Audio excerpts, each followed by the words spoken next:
Hey there, welcome back to the channel. My name is Beatrice and this is Abito Leadership, where I share tools, tips and resources to develop better leaders. All right, so today I wanted to take a few minutes and discuss the books that I'm currently reading and how I am reading. Number one, Show Your Work by Austin Kleon. So I first heard about this book through a YouTuber named Ali Abdal. He shared about this book and I went and picked it up. It was a quick, easy read, and this book pushed me to begin my YouTube channel. So thank you, Austin, for this amazing, simple, and small book. Number two, Dale Carnegie's How to Win Friends and Influence People. So this book is an old book. It was published years ago, but the principles that are shared in this book are current today. This book is very helpful if you're a leader, if you're a manager, you have teams under you. This book will help you develop some skills on how to manage other people. I highly, highly recommend this book. Number three, Think Big by David Schwartz. So this book continued to encourage me to dream bigger and bigger and bigger. So I encourage you to read this book. Number four, Success Principles by Jack Canfield. I love this book. First of all, I listened to it on audiobook and then purchased the hard copy that you can read, highlight, and take notes. Number five, John Maxwell's book that is called The 21 Irrefutable Laws of Leadership. If you're a leader, if you're aspiring a leader, you're leading people, you're managing people, this is an awesome book. I often use it as a reference. I go back to it often. Number six, The Power of Self-Discipline.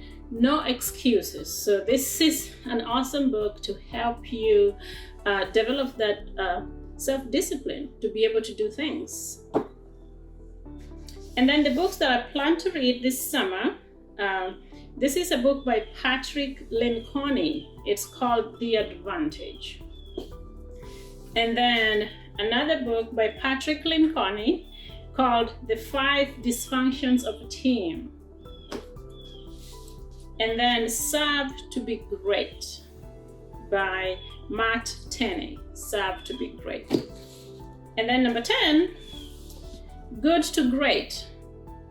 So this is a book by Jim Collins, Good to Great. So I plan to read this book during this summer.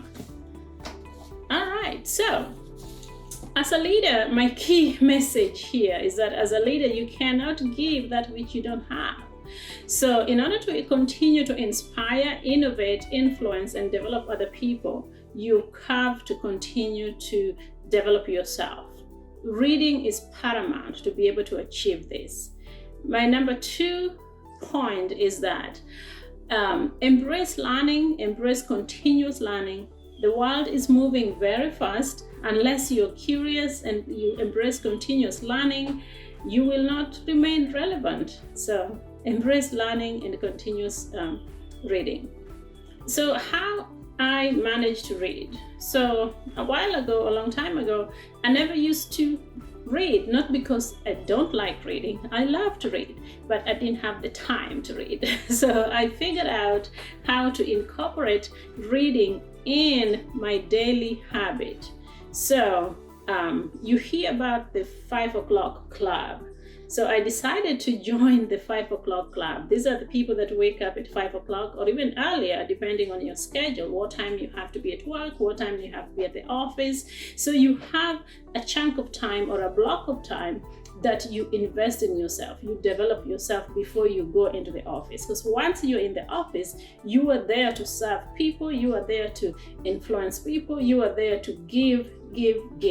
But you cannot give that which you don't have. So you have to have time to invest in yourself in order to raise up the lead that John Maxwell talks about in his book, The Leadership Lead.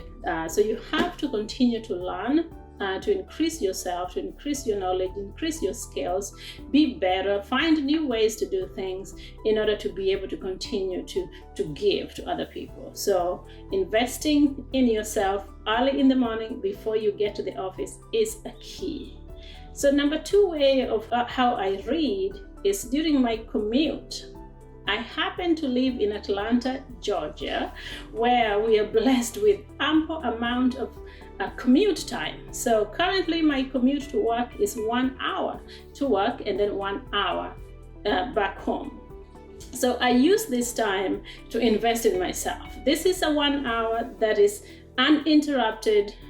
I use it to invest in myself. I have audiobooks that I listen to. Most of the books that I read, first I listen to them on audiobook, and then I purchase the hard copy books where I can read, I can highlight, I can take notes. I know some people like to read through Kindle, but I happen to just like the book that I can touch, I can highlight, I can take notes, I can have in my library collection. So I really truly like to have a hard copy book. But first of all, I listen to them online, audiobook, and then I buy the hard copy. So those are the ways that I particularly enjoy or being able to incorporate reading and learning in my daily busy life. Thank you for listening, and I will see you on the next video.